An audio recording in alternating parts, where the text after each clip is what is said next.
Hello, ഇന്നത്തെ കഥയിലേക്ക് എല്ലാവർക്കും സ്വാഗതം. അങ്ങനെ എല്ലാവരും റെഡിയായിട്ട് വന്ന സമയത്ത് ദേവയാനി പറയുന്നുണ്ട്, എല്ലാവരുടെയും ഫോട്ടോസ് എടുക്കണം, പക്ഷേ അത് അനാമികയോട് എടുക്കണ്ടെന്നും മറിച്ച് നയനയോട് എടുക്കാനും പറയുന്ന സമയത്ത് നവ്യ ദേഷ്യത്തോട് പറയുന്നുണ്ട്, അതെന്തിനാ നയന തന്നെ എടുക്കണമെന്ന് വാശി പിടിക്കുന്നത്, നിന്നോട് പറഞ്ഞതനുസരിച്ചാൽ മതി. ദേവയാനി വെല്ലുവിളിയോടെ പറയാണ്. ആ സമയത്ത് നയന കൂടുതൽ പ്രശ്നം ഉണ്ടാക്കാതെ വേഗം തന്നെ വാങ്ങിയിട്ട് ക്യാമറ വാങ്ങിയിട്ട് അവൾ എല്ലാവരുടെയും ഫോട്ടോ എടുത്ത് കൊടുക്കുകയാണ്.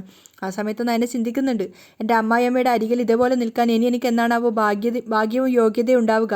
എന്നാലും സാരമില്ല, എൻ്റെ ഭർത്താവ് ഇപ്പോൾ കുറച്ചൊക്കെ ആയിട്ട് എന്നെ അംഗീകരിക്കുന്നുണ്ട്. അതുകൊണ്ട് തന്നെ അവൾ പുഞ്ചിരിച്ചുകൊണ്ടാണ് ഫോട്ടോ എടുത്തു കൊടുക്കുന്നത്. അതിനുശേഷം അനാമിക പറയാണ്, ഇനി എല്ലാവരും കാറ്റ് വാക്കിങ് നടക്കണം, എങ്ങനെയാണ് നടക്കേണ്ടതെന്ന് ഞാൻ കാണിച്ചു തരാമെന്ന് പറഞ്ഞിട്ട് അനാമിക ആദ്യം അതിൻ്റെ മോഡൽ കാണിച്ചു കൊടുക്കുകയാണ്. ആ സമയത്ത് മുത്തശ്ശി പറയുന്നുണ്ട്, എന്നെക്കൊണ്ട് വയ്യ ഇതൊന്നും ചെയ്യാൻ വേണ്ടിയിട്ട്. പക്ഷേങ്കിൽ ദേവയാനി അതുപോലെ ജലജയൊക്കെ പറയാണ്, ഈ സമയത്ത് ഇന്ന് മോള് പറയുന്ന അനുസരിച്ചാൽ മതി, അതുപോലെ ചെയ്യാമേ എന്നൊക്കെ പറയുന്ന സമയത്ത് അതുപോലെ തന്നെ മുത്തശ്ശി അത് ചെയ്യുകയാണ്. പക്ഷേ മുത്തശ്ശി നന്നായിട്ട് തന്നെ ചെയ്യുന്നുണ്ടായിരുന്നു.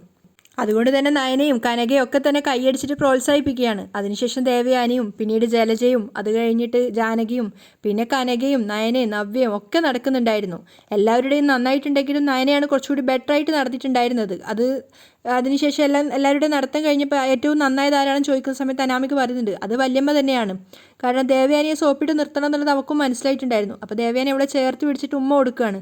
ആ സമയത്ത് നവ്യ നയനയോട് പറയുന്നുണ്ട്, എൻ്റെത് എങ്ങനെയായിന്ന് എനിക്കറിയില്ല, പക്ഷേ നീയാണ് നന്നായിട്ട് ചെയ്തിട്ടുണ്ടായിരുന്നത്. എന്നിട്ടും നിന്നെ അംഗീകരിക്കാൻ അവർക്ക് എന്തൊരു മടിയാ. അതൊന്നും സാരില്ല ചേച്ചി, പോട്ടെ. നയന അതിനെ ഒഴിവാക്കുകയാണ്. അതൊന്നും അത്ര വലിയ വിഷയമാക്കണ്ട. അപ്പോഴേക്കും ഹാളിൽ ആണുങ്ങളൊക്കെ നിരന്ന് നിൽക്കുമ്പോഴേക്കും രണ്ടും സ്റ്റെയറുകളിലായിട്ട് ഇവർ കനകയും ജലജയും അതുപോലെ എല്ലാ ആൾക്കാരൊക്കെ ഇറങ്ങി വരികയാണ്. അപ്പോൾ എല്ലാവരും അതിശയത്തോടെയാണ് ഇവരൊക്കെ നോക്കി നിൽക്കുന്നത്. ആ സമയത്ത് വന്നപ്പോൾ തന്നെ കനക മൂർത്തി സാർ എന്നൊക്കെ വിളിച്ച് അഭിസംബോധന ചെയ്യുന്നുണ്ടായിരുന്നു. അപ്പോഴേക്കും ജലജയും പറയുന്നുണ്ട്, ഹലോ ജെന്റിൽമാൻസ്, ലേഡീസൊക്കെ വന്നിരിക്കുകയാണ്. ആദർശ് നയനയൊക്കെ നോക്കിയിട്ട് അവന് ചിരി വരുന്നുണ്ടായിരുന്നു. ആ സമയത്ത് അനിയോട് പറയുന്നുണ്ട്, എടാ നീ ഇവരുടെയൊക്കെ ഫോട്ടോസൊക്കെ എടുക്ക്, ഈ കാഴ്ചയൊന്നും ഇനി കാണാനേ കഴിയില്ല. പിന്നെ മുത്തശ്ശിയൊക്കെ നമ്മുടെ ജീവിതത്തിൽ ആദ്യമായിട്ടാണ് ഇങ്ങനെയൊക്കെ കാണുന്നത്. അങ്ങനെ എല്ലാവരെയും ചേർത്ത് നിർത്തിയിട്ട് അനി ഫോട്ടോസൊക്കെ എടുക്കുകയാണ്. ആ സമയത്ത് മുത്തശ്ശി ചോദിക്കുന്നുണ്ട്, അതൊക്കെ പോട്ടെ, പാചകമൊക്കെ എവിടെ വരെയായി? അതിനെക്കുറിച്ചൊന്നും ആലോചിച്ച് മുത്തശ്ശി ടെൻഷൻ ആവുകയേ വേണ്ട. പുറത്തെ പർച്ചേസൊക്കെ കഴിഞ്ഞ് വരുമ്പോഴേക്കും ഇവിടെയൊക്കെ സെറ്റായിരിക്കും. അപ്പോൾ ആദർശ് കുറച്ച് ആളാവാൻ വേണ്ടി പറയുന്നുണ്ട്, ഞങ്ങൾ ആണുങ്ങൾ പാചകത്തിൽ വളരെ മോശമാണെന്നാണ് ഇവിടെ കുറച്ച് ആൾക്കാരൊക്കെ കരുതി വെച്ചിരിക്കുന്നത്. അത് കേട്ടത് നയനക്ക് മനസ്സിലായി ആദർശ് ആളാവാൻ നോക്കുകയാണെന്ന്. അതുകൊണ്ട് അവൾ പറയുന്നുണ്ട്, അങ്ങനെ അമിതമായിട്ടുള്ള ആത്മവിശ്വാസമൊന്നും പ്രകടിപ്പിക്കണ്ട. അപ്പോൾ അനിയുടെ അച്ഛൻ പറയുന്നുണ്ട്, അങ്ങനെയൊന്നും അല്ല മോളെ, ഇവനെ ഏതാണ്ടൊക്കെ അറിയാം, ഒരുമാതിരി നല്ല കറികളുടെ സ്മെല്ലൊക്കെ വരുന്നുണ്ട്. അപ്പോൾ ദേവയാനി പറയാണ്, അതെ അതെ, ഞങ്ങൾ പെണ്ണുങ്ങളൊന്നും വീട്ടിലില്ലെങ്കിലും നിങ്ങൾ ആണുങ്ങൾക്ക് നല്ല ഭക്ഷണമൊക്കെ കഴിച്ച് കിടക്കാൻ പറ്റുമെന്ന് അറിയണമല്ലോ. അപ്പം ജലജ പറയുന്നുണ്ട്, അതിന് ഹോട്ടൽ ഫുഡുകൾ ഇപ്പോൾ ഒരുപാട് കിട്ടുമല്ലോ ഏട്ടത്തി. അപ്പം മൂർത്തി പെട്ടെന്ന് തന്നെ പറയുന്നുണ്ട്, അതിന് ഇവിടെ ഹോട്ടൽ ഫുഡ് ഇഷ്ടമല്ലാത്തവരാ പലരും. അതിനുശേഷം അബിയെ നോക്കിക്കൊണ്ട് പറയാണ്, ഇവനെപ്പോലെ ഒരുത്തനേ ഉള്ളൂ ഏതു നേരവും ഹോട്ടൽ ഫുഡ് കഴിക്കുന്നത്. അപ്പം അബി പറയുന്നുണ്ട്, അതൊക്കെ പണ്ടായിരുന്നു മുത്തശ്ശ, ഇപ്പം എനിക്കും ഇഷ്ടമല്ല. അപ്പം ജയൻ പറയാണ്, എന്നാലും ഇടയ്ക്കിടയ്ക്ക് ബാറിലൊക്കെ പോകുന്നത് കൊണ്ട് നീ ഹോട്ടൽ ഫുഡ് ശരിക്കും തട്ടാറുണ്ട്. അത് കേട്ടപ്പം ജലജക്ക് ദേഷ്യം വരികയാണ്. അതെന്തിനാ ഏട്ടാ എൻ്റെ മോനെ കള്ളുകൂടിയനാക്കുന്നത്? അവൻ കള്ളുകൂടിയനായതുകൊണ്ട് തന്നെ, മുത്തശ്ശൻ പറയാണ്. അപ്പോൾ അബി പറയുന്നുണ്ട്, ഞാനിപ്പോൾ അങ്ങനെയൊന്നും കുടിക്കാറില്ല മുത്തശ്ശ. അത് കേട്ടതും നവ്യ പറയാണ്, ആര് പറഞ്ഞു കുടിക്കാറില്ലെന്ന്? ഏതു നേരവും ഏലക്കയും ചവച്ചുകൊണ്ടാണ് വരുന്നേ. അപ്പോഴൊക്കെ എനിക്കറിയാം അകത്ത് കളർ വെള്ളം ചെന്നിട്ടുണ്ടെന്ന്. അപ്പോഴേക്കും കനക വിലക്കുകയാണ്, മോളെ. അപ്പം മുത്തശ്ശൻ പറയുന്നുണ്ട്, ഏതായാലും ഇന്ന് നല്ലൊരു സന്തോഷമുള്ള ദിവസമാണ്. ഇനി നിങ്ങളെല്ലാവരും ഇവനുണ്ടാക്കുന്ന ആഹാരം കഴിച്ച് സൂപ്പറാണെന്ന് പറഞ്ഞു കഴിഞ്ഞാൽ ഞങ്ങൾ രക്ഷപ്പെട്ടു. ഇന്ന് ഇവനാ ഞങ്ങളുടെ നേതാവ്. അത് അനിയുടെ അച്ഛനാ പറയുന്നത്. ആ സമയത്ത് ജലജ കുറച്ച് കുശുമ്പോടെ പറയുന്നുണ്ട്, അല്ലെങ്കിലും ഈ വീട്ടിലിപ്പോൾ എല്ലാം നിയന്ത്രിക്കുന്നത് ഇവനാണല്ലോ. മുത്തശ്ശനൊക്കെ വീട്ടിനകത്തായില്ലേ, ഇപ്പം നമ്മുടെ കമ്പനി നിയന്ത്രിക്കുന്നതും ഇവനല്ലേ. അത് കേട്ടത് മുത്തശ്ശന് ദേഷ്യം വരികയാണ്. അതിലെന്തെങ്കിലും വിരോധം നിനക്കുണ്ടോ? നിന്റെ മോനെ ആ സ്ഥാനത്തേക്ക് കൊണ്ടുവരാൻ നീ ആഗ്രഹിക്കുന്നുണ്ടോ? അപ്പം അനിയുടെ അച്ഛൻ പറയുന്നുണ്ട്, അതിന് അങ്ങനെയൊക്കെയുള്ള ആഗ്രഹങ്ങൾ ഒരുപാടാ, പക്ഷേ അത് നടക്കണ്ടേ. മനുഷ്യനൊരു അടിസ്ഥാന സ്വഭാവമുണ്ട്, അതെന്തായാലും മാറാൻ പോകുന്നില്ല. അപ്പം അനിയും അത് ശരിവെക്കുന്നുണ്ട്. അപ്പം ജലജ ദേഷ്യത്തോടെ പറയാണ്, ആയിക്കോട്ടെ, അതുകൊണ്ട് ഇപ്പം ഇവൻ തൊഴിലാളിയും ബാക്കിയുള്ള എല്ലാവരും മുതലാളിമാരും ആയില്ലേ. അപ്പം മുത്തശ്ശൻ പറയാണ്, ഇപ്പം തൊഴിലാളിയെങ്കിലും ആണ്, ഇനി അതുകൂടി അല്ലാതാക്കാൻ നീയോ ഇവനും കൂടി ശ്രമിക്കരുത്. വേറൊന്നും കൊണ്ടല്ല, ഇവൻ്റെ തലക്കകത്ത് ചെളിവാരി എറിയുന്നത് നീയാണ്. അതുകൊണ്ടാ അനന്തപുരി തറവാട്ടിലെ ഒരുത്തൻ തലതിരിഞ്ഞു പോയത്. അബി ആകെ ഡെസ്പായിട്ട് അമ്മയെ നോക്കുന്ന സമയത്ത് ആദർശ് പറയുന്നുണ്ട്, ഇന്നൊരു നല്ലൊരു ദിവസമായിട്ട് ആരെയും വേദനിപ്പിക്കാൻ പാടില്ല മുത്തശ്ശ. പാചകം എവിടെയായി? നയന ചോദിക്കുകയാണ്. വലിയ തരക്കേടില്ലാതെ പോകുന്നു, ആദർശും പറയുന്നുണ്ട്. അപ്പം നയന പരിഹസിക്കുകയാണ്, വാചകടി കുറച്ച് പാചകത്തിൽ ശ്രദ്ധിച്ചാൽ വലിയ തരക്കേടില്ലാതെ പോവും, അവൾ അവിടുന്ന് പോവുകയാണ്. അപ്പോൾ ആദർശ് ചിന്തിക്കുന്നുണ്ട്, അവൾ എന്താ അങ്ങനെ പറഞ്ഞത്? അതിനുശേഷം അനിയോട് പറയാണ്, എടാ അനി ഞാനിപ്പോൾ വരാവേ, എന്നിട്ട് നയനയുടെ പിന്നാലെ പോവുകയാണ്. ആ സമയത്ത് ജലജ പരിഹസിക്കുന്നുണ്ട്. ഇനിയിപ്പോൾ ഭാര്യയുടെ സൗന്ദര്യം വർണ്ണിക്കാൻ പോയതായിരിക്കും ഓരോരോ കാരണങ്ങൾ ഉണ്ടാക്കിയിട്ട്. അത് കേട്ട മുത്തശ്ശന് ദേഷ്യം വരികയാണ്. അതുകൊണ്ട് എന്താ കുഴപ്പം? ഭാര്യമാർ നന്നായി അണിഞ്ഞൊരുങ്ങുമ്പോൾ അതിനെ ഭർത്താക്കന്മാർ പ്രശംസിക്കുന്നത് ഏത് ഭാര്യമാർക്കും ഇഷ്ടമാണ്. അതിനൊരു തെറ്റുമില്ല. നിനക്കത് കേൾക്കാനുള്ള ഭാഗ്യമില്ലാതെ പോയത് നിന്റെ കയ്യിലെ തെറ്റാ. ജലജയുടെ മുഖം വാടിയ കണ്ടിട്ട് മുത്തശ്ശിയും ചോദിക്കുന്നുണ്ട്, എന്താ നിന്റെ മുഖം പെട്ടെന്ന് വാടിയത്? നിന്റെ ഈ സ്വഭാവം കൊണ്ടാ നിന്നെ പുകഴ്ത്താൻ ഒരാൾ പോലും ഇവിടെ ഇല്ലാതെ പോയത്. ജലജയ്ക്ക് നല്ല ദേഷ്യം വരുന്നുണ്ടായിരുന്നെങ്കിലും അവരത് കടിച്ചമർത്തുകയാണ്. അതേസമയം നയന നേരെ ഉമ്മറത്തേക്കാണ് വന്നത്. തൊട്ടു പിന്നാലെ തന്നെ ആദർശും. എങ്ങനെയുണ്ട് എൻ്റെ വേഷം? ആദർശേട്ടൻ ഒന്നും പറഞ്ഞില്ലല്ലോ. നയന കുറച്ച് ഗ്ലാമറസ് ഒക്കെ ആയിട്ട് ചോദിക്കുകയാണ്. അപ്പോൾ ആദർശ് പരിഹസിക്കുന്നുണ്ട്, നീയേ ഈ കൂളിംഗ് ഗ്ലാസ് ഒക്കെ വെച്ച് പാടത്തിൻ്റെ നടുവിൽ പോയിട്ട് നിൽക്കും, നന്നായിട്ടിരിക്കും. അപ്പം നയനക്ക് ദേഷ്യം വരികയാണ്. അതെ, എല്ലാവരും നന്നായിട്ടുണ്ടെന്ന് പറഞ്ഞു, ആദർശേട്ടന് മാത്രം പുച്ഛം. അപ്പം ആദർശ് പറയുന്നുണ്ട്, നല്ലതിനെയല്ലേ നല്ലത് എന്ന് പറയാൻ പറ്റൂ. എനിക്കേ നിന്നെ സാരി എടുത്ത് കാണുന്നതാ ഇഷ്ടം. എപ്പോഴും അങ്ങനെ തന്നെ നടന്നാൽ മതിയോ? ഇടയ്ക്കൊരു മാറ്റമൊക്കെ വേണ്ടേ? നയന ചോദിക്കുന്നുണ്ട്. എന്നാലും ഇത് വല്ലാത്തൊരു മാറ്റമായിപ്പോയി. ആദർശ് പരിഹസിക്കുകയാണ്. നല്ല ആവേശത്തോടെ പാചകം ചെയ്യാൻ പോയിട്ട് അവസാനം എൻ്റെ സഹായം വേണ്ടി വന്നല്ലോ. നയനയും വിട്ടുകൊടുക്കുന്നില്ല. അത് പിന്നെ ഞാൻ വെറുതെ ചില സംശയങ്ങളൊക്കെ ചോദിച്ചു എന്നേ ഉള്ളൂ, വെറുതെ ഒരു ഉറപ്പിന് വേണ്ടി. അതൊക്കെ എനിക്ക് അറിയാവുന്ന കാര്യങ്ങൾ തന്നെയാ. അപ്പം നയനയും വിട്ടുകൊടുക്കുന്നില്ല. അതെ, പാചകം തീർന്നിട്ടില്ല കേട്ടോ, ഇനിയും കുറേ ചേരുവകളൊക്കെ ചേർക്കാനുണ്ട്. അപ്പം ആദർശം തോറ്റു കൊടുക്കുന്നില്ല. ഇനിയേ നിന്റെ സഹായമൊന്നും എനിക്ക് വേണ്ട, അതൊക്കെ ചേർക്കാൻ എനിക്കറിയാം, ഞാൻ തന്നെ ചെയ്തോളാം. ഉറപ്പാണോ? നയന ചോദിക്കുകയാണ്. ആ ആ ആ ആദർശ് വലിയ ഗമയിൽ പറയുന്നുണ്ട്. അപ്പം നയനക്ക് ദേഷ്യം കയറുകയാണ്. എൻ്റെ വേഷം കണ്ടിട്ട് എന്താ പറഞ്ഞത്? പാടത്ത് കൊണ്ട് വെക്കണമെന്നോ? കണ്ണ് കിട്ടാതെ അല്ലേ? അത്രയ്ക്ക് ബോറാണോ ഈ വേഷം? അപ്പം ആദർശ് വീണ്ടും അത് തന്നെയാണെന്ന് സമ്മതിക്കുകയാണ്. അതെ, വളരെ ബോറാ.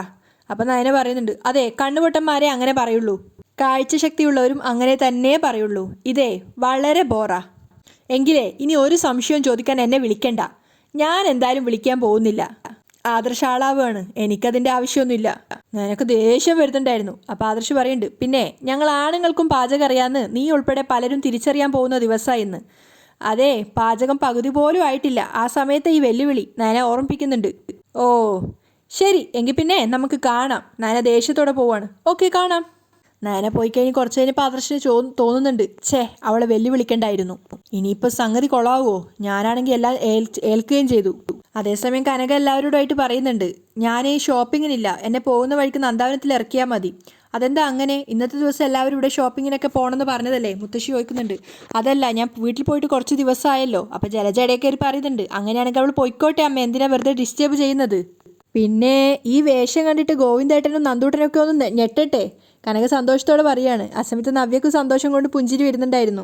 അപ്പോൾ മുത്തശ്ശി പറയണം, എങ്കിൽ പിന്നെ നമുക്ക് എല്ലാവർക്കും അങ്ങോട്ട് പോയതിനു ശേഷം പർച്ചേസിന് പോവാം. അപ്പോൾ ദേവയാനി പറയുന്നുണ്ട്, അമ്മ അതിന് നേരെ ഒരുപാട് വൈകും.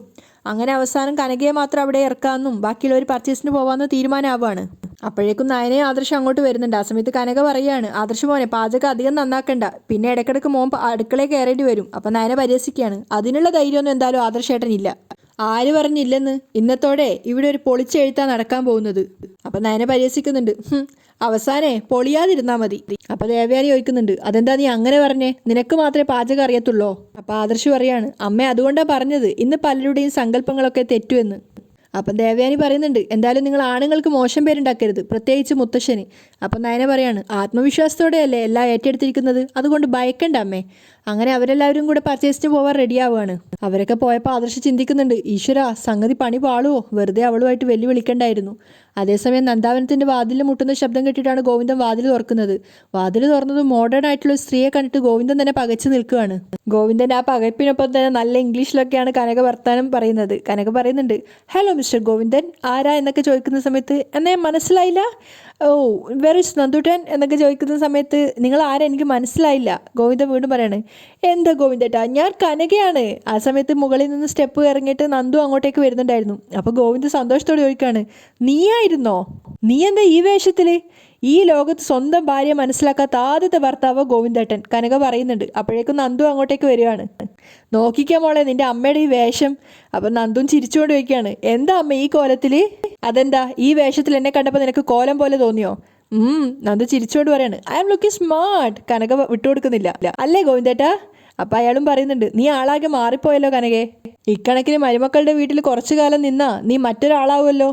അതല്ല ഗോവിന്ദേട്ടാ, ഈ വീട്ടിലില്ലാത്തൊരു കാര്യം ആ വീട്ടിൽ നടപ്പാക്കി ആദർശ് മോൻ്റെ മുത്തശ്ശൻ. അതെന്താ അമ്മേ? ഇന്ന് അവിടെ ആണുങ്ങളാണ് പാചകം, പെണ്ണുങ്ങളൊക്കെ ഫുൾ ഫ്രീ ആണ്. പിന്നെ ബ്യൂട്ടി പാർലറിൽ നിന്ന് ആള് വന്നപ്പോൾ ഞാനും ഒന്ന് ഒരുങ്ങി ചമഞ്ഞു.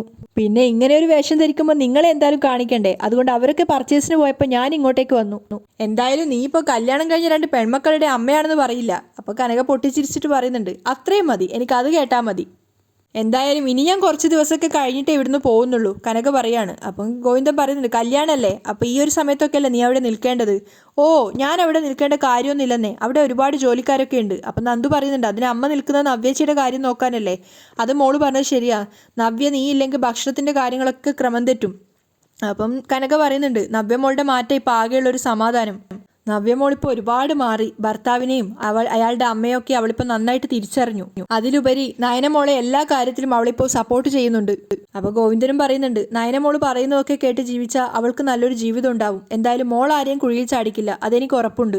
കല്യാണത്തിന്റെ ഒരുക്കമൊക്കെ എവിടെ വരെയായി? ഓ, അതൊക്കെ നല്ല തകൃതിയായിട്ട് നടക്കുന്നുണ്ട്. അതിന്റെ ഭാഗമായിട്ടാണല്ലോ ഇന്ന് എല്ലാവരും പർച്ചേസിന് പോയിരിക്കുന്നത്. ഇനി ഇന്ന് എന്തൊക്കെയാ അവിടുത്തെ കാര്യങ്ങളൊന്നും ഒരു എത്തും പിടിയുമില്ല, ആണുങ്ങളുടെ പാചകമൊക്കെ. ആ സമയത്ത് നന്ദുവിനെ നോക്കുമ്പോൾ അവൾ വിഷമത്തോടെ നിൽക്കുകയാണ്. അത് കണ്ടിട്ട് കനക പറയുന്നുണ്ട്, ഏതായാലും അനിയെ നയനമോൾ കാര്യങ്ങളൊക്കെ പറഞ്ഞ് മനസ്സിലാക്കിയതുകൊണ്ട് ആ പയ്യനിപ്പോൾ നല്ല മാറ്റമുണ്ട്. അവൻ പഴയ കാര്യങ്ങളൊക്കെ മറന്ന് കല്യാണത്തിന് തയ്യാറെടുത്ത് കഴിഞ്ഞു. നന്ദൂട്ടാ, ജീവിതമാവുമ്പോൾ അങ്ങനെയൊക്കെയാ മോളെ. നമ്മൾ ആഗ്രഹിക്കുന്നത് ചിലപ്പോൾ നമുക്ക് കിട്ടിയില്ലെന്ന് വരും. ഇവിടെ ഒരിക്കലും ഒരുമിക്കാൻ പാടില്ലാത്ത 2 പേരാ തമ്മിൽ സ്നേഹിച്ചത്. അതൊക്കെ ഒരുപക്ഷെ സമയദോഷം കൊണ്ടായിരിക്കും. നമ്മുടെ ജാതകത്തിലെ ഗ്രഹങ്ങൾ പിഴച്ചു നിൽക്കുമ്പോൾ നമ്മളെ സങ്കടപ്പെടുത്താൻ എന്തെങ്കിലുമൊക്കെ കാരണങ്ങൾ വന്നേ പറ്റൂ. ഇങ്ങനെയൊക്കെ അത് വന്നു പോയി എന്നങ്ങ് കരുതിയാൽ മതി. ആ സമയത്ത് ഗോവിന്ദനും പറയുന്നുണ്ട്, ഇതൊക്കെ ഞാൻ മോളോട് പറയാറുണ്ട്, എങ്കിലും അവളുടെ മനസ്സിൻ്റെ ഉള്ളിൽ ഇപ്പോഴും ആ വേദന താങ്ങി നിൽക്കുക. ആ സമയത്ത് വീണ്ടും കനക പറയുന്നുണ്ട്, നന്ദൂട്ടാ, അതിൻ്റെ ഒന്നും ഒരു ആവശ്യമില്ല മോളെ. കല്യാണത്തിന് മുമ്പ് തന്നെ എൻ്റെ മോൾ ആ വീട്ടിലൊരു ദിവസം പോവണം. അവിടെ ചെന്നിട്ട് മോൾ എല്ലാം മറന്ന് മോളുടെ ചേച്ചിമാരോടൊപ്പം അനിയുടെ കല്യാണത്തിൽ പങ്കെടുക്കണം.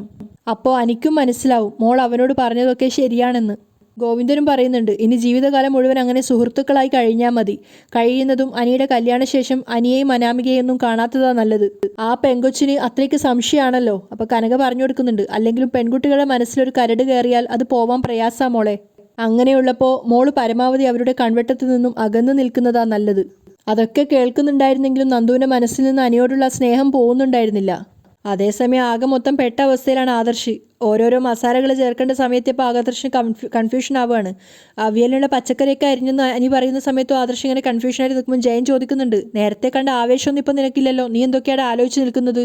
ആലോചിക്കാതെ ഒന്നും ചെയ്യാൻ പറ്റത്തില്ല ഇത്, ആദർശ് പതറിക്കൊണ്ട് പറയുന്നുണ്ട്. അപ്പം മുത്തശ്ശൻ പറയാണ്, നേരത്തെ ഒന്നും ഇങ്ങനെയുള്ള ചിന്തകളൊന്നും ഉണ്ടായിരുന്നില്ലല്ലോ, എല്ലാവരെയും കളിയാക്കിക്കൊണ്ട് കാരണവരായിട്ട് നിൽക്കുമായിരുന്നല്ലോ. ചില കാര്യങ്ങളിൽ ചെറിയ കൺഫ്യൂഷൻസ് ഒക്കെ ഉണ്ട്, ആദർശ് പറയാണ്. അപ്പം ജയൻ പറയുന്നുണ്ട്, എടാ നാണം കെടുത്തരുത്, ഷോപ്പിങ്ങിന് പോയവർക്ക് ശരിക്കും പുറത്തു നിന്ന് ഫുഡ് കഴിച്ചാൽ മതിയായിരുന്നു. എന്നാൽ ഇപ്പം അവരൊരു ഗ്ലാസ് വെള്ളം പോലും പുറത്തുനിന്ന് കുടിക്കില്ല. കാരണം നമ്മൾ എന്താ ഉണ്ടാക്കിയത് എന്നറിയാനുള്ള ആവേശത്തിൽ അവരൊക്കെ. അത് കഴിച്ചിട്ട് വേണം അവർക്ക് കുറ്റം പറയാൻ. ആ നേരത്ത് അങ്ങനെ ഒരു അവസ്ഥ ഉണ്ടാവാതിരിക്കാനാണ് നമ്മൾ നോക്കേണ്ടത്. അപ്പോൾ ആദർശിന് ദേഷ്യം വരികയാണ്. അച്ഛൻ ഇങ്ങനെ പറഞ്ഞ് ഓരോന്ന് പറയാനെ ടെൻഷൻ ആക്കാതെ. അതിനുശേഷം അവൻ ചിന്തിക്കുന്നുണ്ടായിരുന്നു, ഇനി ഈ നയനയോടുള്ള വാശി വെച്ചിട്ട് കാര്യമില്ല. തോറ്റിട്ടാണെങ്കിലും അവളോട് വിളിച്ച് കാര്യങ്ങൾ അന്വേഷിച്ചേ മതിയാവൂ, അല്ലെങ്കിൽ ഇവർക്ക് മുന്നിൽ ഞാൻ തോറ്റുപോകും. മുത്തശ്ശൻ പറയുന്നുണ്ട്, പാചകം വേണമെങ്കിൽ ആർക്കും ചെയ്യാം, പക്ഷെ അത് കഴിക്കുന്നവരൊരിക്കലും കുറ്റം പറയാത്ത രീതിയിൽ വേണം പാചകം ചെയ്യാൻ. അപ്പോൾ ആദർശ് പറയാണ്, അങ്ങനെയൊന്നും പറയാൻ പറ്റില്ല, എന്നും ഉണ്ടാക്കുന്ന സ്ത്രീകൾ ഉണ്ടാക്കുന്ന പോലെ നമുക്ക് ഉണ്ടാക്കാൻ പറ്റുമോ? എന്നാലും തരക്കേടില്ലാതിരിക്കണടാ, അച്ഛൻ അത്രയേ ഉദ്ദേശിച്ചുള്ളൂ, ജയൻ പറയാണ്. അപ്പോൾ ആദർശ് പറയുന്നുണ്ട്, എന്നാലും ചെറിയ ചെറിയ കുഴപ്പങ്ങളൊക്കെ ഉണ്ടാവും.